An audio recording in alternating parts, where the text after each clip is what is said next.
Mestinya kalau jujur ya, para Habib itu kudu matur nuwun gitu loh. Terima kasih dan bersyukur kepada ulama-ulama Nusantara, kepada para kiai gitu kan.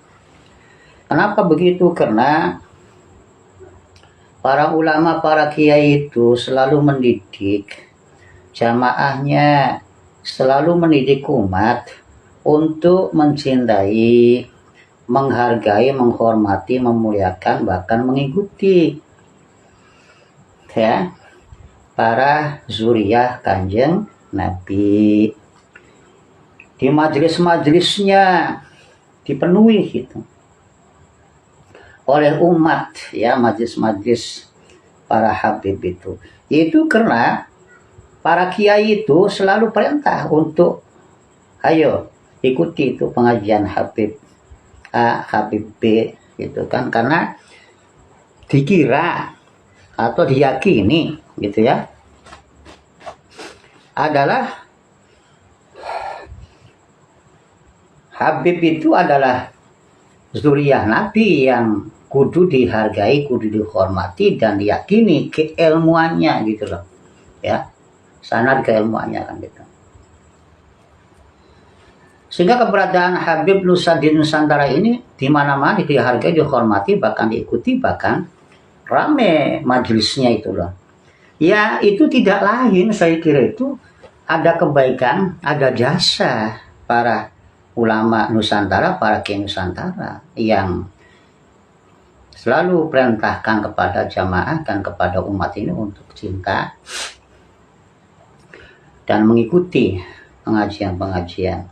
Di mana ada Habib yang akan hadir di sana gitu kan. Ini para umat Nusantara, umat Islam Nusantara itu dari tajuk ke tajuk, musola ke musola, majlis ke majlis, bahkan pesantren juga itu diperintah pada para kiainya untuk hadir dalam rangka menghargai, memuliakan, ngalah barokah para kehadiran cucu atau surya Kanjeng Nabi Sallallahu Alaihi Wasallam.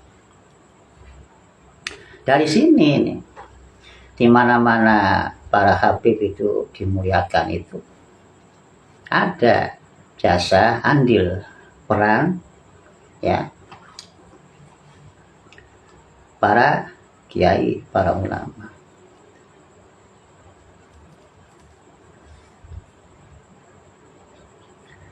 Nah, jadi kembali lagi mestinya ya oknum Habib itu mestinya itu ya kudu memuliakan, kudu menghargai, menghormati para ulama, para kiai gitu. Kudu syukuran gitu loh, terima kasih gitu. Sebab saya teringat oleh makalah lam yashkurin nas wa lam yashkurillah. Kalau kita tidak bersyukur atas kebaikan sesama manusia, maka dia juga berarti tidaklah bersyukur atas anugerah dan nikmat Allah. Sebuah kenikmatan itu para kiai kita menghargai Habib. Para ulama juga menyuruhkan kepada jamaahnya untuk menghormati dan memuliakan Habib. Sehingga di mana-mana Habib dimuliakan.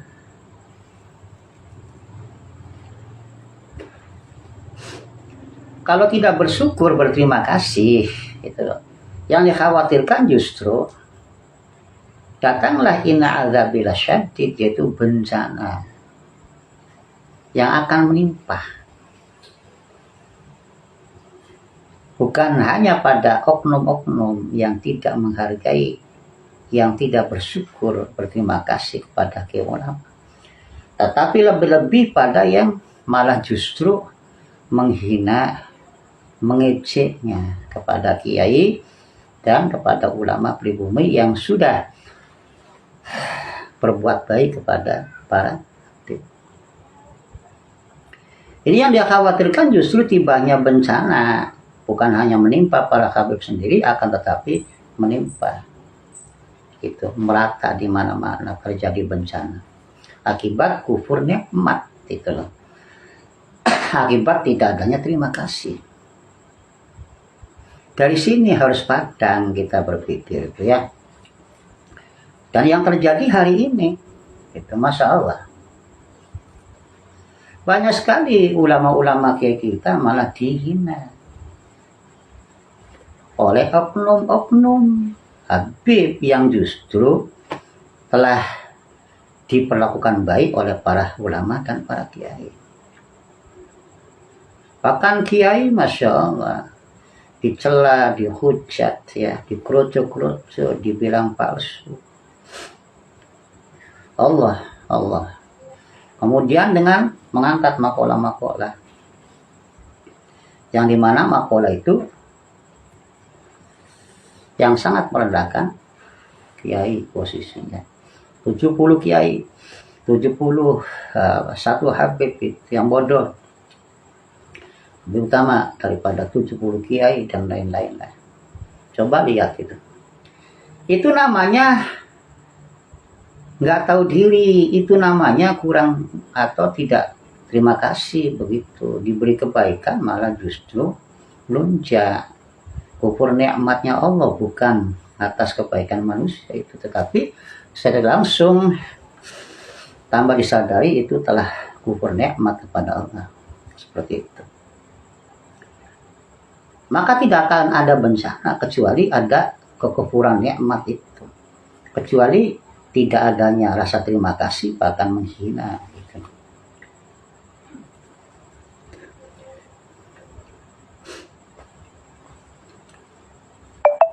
Tidak akan ada. Gitu. Ma yafa'alallah bi'azabikum. Tidaklah Allah menciptakan dan membuat azab atau bencana. In syakartum wa amantum. Apabila manusia atau golongan itu mau berterima kasih dan beriman atas ayat-ayat Allah. Nah, kalau sebaliknya tidak ada terima kasih, maka tibalah bencana. Jadi terjadinya banyak bencana, baik itu menimpa pribadi, golongan, atau bahkan bangsa kita ini. Itu bisa disebabkan karena banyaknya golongan atau individu yang tidak mau berterima kasih kepada sesama yang telah berbuat baik dan tidak bersyukur kepada Allah yang telah memberikan kebaikan. Itulah.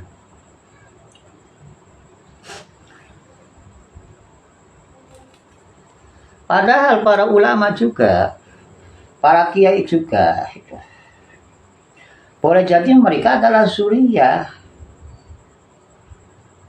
Kanjeng Nabi, gitu. Tapi itulah hebatnya itu ya. Ulama Nusantara, kiai-kiai tidak tamak-tamak amat, tidak pingin-pingin amat gitu ya. Diakui. Ya. Diistimewakan tidak. Gitu. Jadi kalau dikatakan zuriyah Nabi itu sebetulnya bukan hanya Habib tapi juga banyak ya yang bergerak lain, bahkan di Nusantara ini yang berjalur warisan. Tapi kiai ulama Nusantara itu yang tawadhu, rendah hati dan tidak gila hormat, gila dimuliakan. Mereka lebih baik dipanggilkan, ada yang panggil kiai gitu kan, atau dipanggil apa saja dah. Ini jadi sekali lagi mestinya para Habib itu ya matur nuwun kepada para kiai, para ulama Nusantara yang telah mendidik umatnya untuk menghargai, menghormati itulah. Tidak ada tuh yang membenci, memfitnah apalagi ya, atau tidak mengakui, menghargai, menghormati.